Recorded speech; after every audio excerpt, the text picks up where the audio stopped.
আসসালামু আলাইকুম। আপনারা সবাই কেমন আছেন? আশা করছি আপনারা প্রত্যেকেই ভালো আছেন। তো চলুন আজকে দেখে নেওয়া যাক আমার এই ইলিশ মাছ রান্নার রেসিপিটা।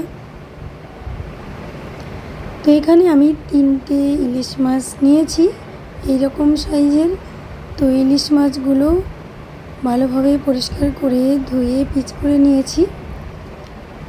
তো তারপরে আমি এই ইলিশ মাছ রান্নার সঙ্গে কি কি দেব সেটা অবশ্যই লক্ষ্য রাখতে হবে, তবে কিন্তু এই টেস্ট ফিরে পাওয়া যাবে বা এই টেস্টটাকে পাওয়া যাবে। তো এখানে সর্ষে, গোটা জিরে আর 4টে কাঁচা লঙ্কা দিয়েছি। এখানে আপনাদের ঝাল যতটা প্রয়োজন ততটা দেবেন। তো আমি এখানে ওগুলোকে পেস্ট করে নিয়েছি, সঙ্গে আদা পেস্টও হয়ে গেছে। তো তারপরে আমি যে পাত্রে মাছটাকে রান্না করব সেই পাত্রে আমি মাছগুলোকে ঢেলে দিলাম। দেওয়ার পরে হলুদ গুঁড়ো, সামান্য লঙ্কা গুঁড়ো, লাল লবণ, 1 চামচ আদা বাটা আর ওই যে সর্ষে বাটাটা পেস্ট করে রেখেছিলাম সেগুলো এর মধ্যে দিয়ে দিচ্ছি। তবে আমি এখানে কোনো পেঁয়াজ ব্যবহার করিনি, দেখলেন। তারপরে আমি আরও 4টে কাঁচা লঙ্কা চেরা দিয়ে দিলাম। দিয়ে দেওয়ার পরে এখানে সরিষার তেল তো দিতেই হবে। সরিষার বাটা দিলেও সরিষার তেলটা যদি ভালোভাবে ঠিকঠাক না দেওয়া হয় তাহলেও কিন্তু ইলিশ মাছটার টেস্ট তেমন ভালো হবে না। তাই সরিষার তেলটাও একটু বেশ ভালোই লাগবে। তো এগুলো দিয়ে আমি ভালোভাবে হাত দিয়ে মেখে নিয়েছি।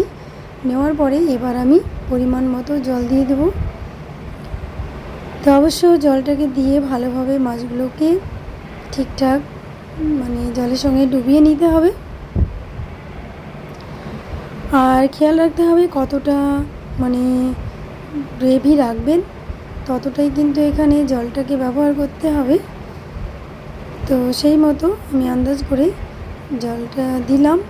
দেওয়ার পরে আমি মাছগুলোকে সব ডুবিয়ে নিচ্ছি। নেওয়ার পরে এবার আমি ওভেনে চাপিয়ে দিলাম।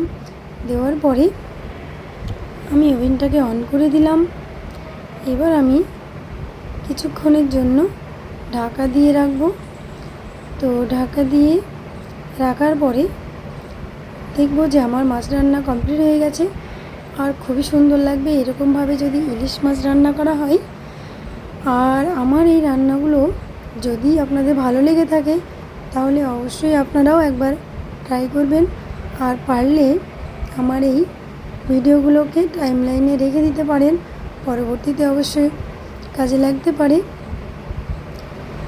তো আর দেরি না করে এই বর্ষাকাল চলে এসেছে, চটপট বানিয়ে ফেলুন আপনারা বাড়িতে এই দারুণ সুন্দর রেসিপি।